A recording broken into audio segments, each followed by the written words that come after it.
شبان با حسینه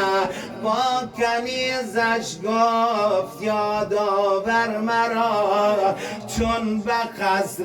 خویش برگشتیم ما و از برای این جوانی ناتوان هم غذا و هم دوا سازیم رواینا. ای مسلمانان چی آمد بر سرم دید زینب چون کنیز مادرم گفت با گلسوم که ای خونین جگر پیش این در نام زینب را مبر